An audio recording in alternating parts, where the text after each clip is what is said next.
The LA Times did a post-debate snap poll focus group.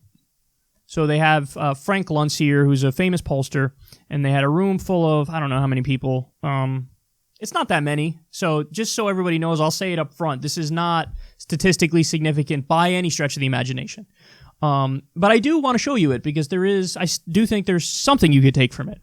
So take a look at who it is that won the snap poll. None of you. How many thought Tom Steyer won the debate? None of you. How many thought Andrew Yang won the debate? We have 3 people here.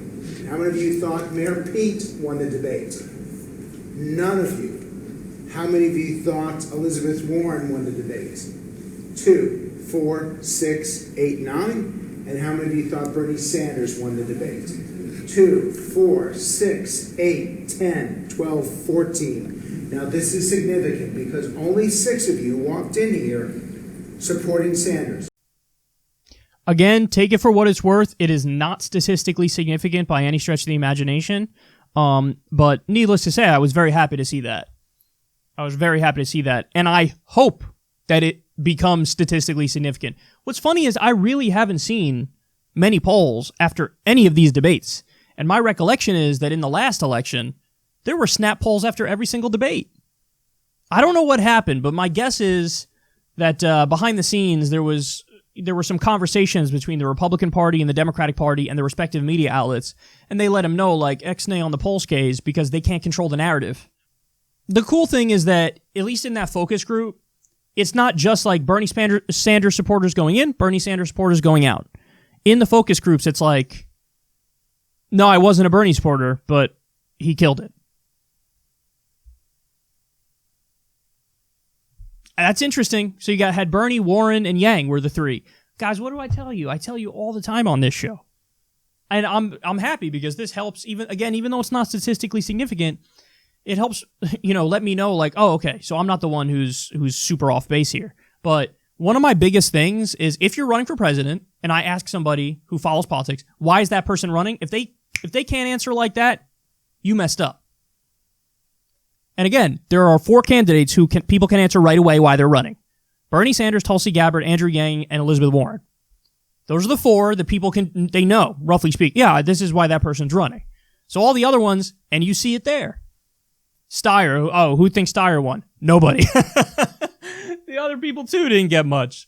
So, I don't know. I think that's pretty cool. I wish there were more snap polls, but, you're going to love this. You're going to love this. Who's the media relentlessly pushing? Klobuchar. Chris Cillizza, also known as the pundit who's been wrong about absolutely everything he's ever said, he has winners. Klobuchar. Big time. Big time. Big time. Biden and Yang. I agree with him on Yang. I think Yang did well. Biden had his best night, but I still had him at place at number 3 in the debate. But he said winners Klobuchar, big time. And then he said losers, Bernie, first 90 minutes of the debate. Wow. That's funny because the people in the focus group seem to disagree. It's almost like you're trying to control the narrative.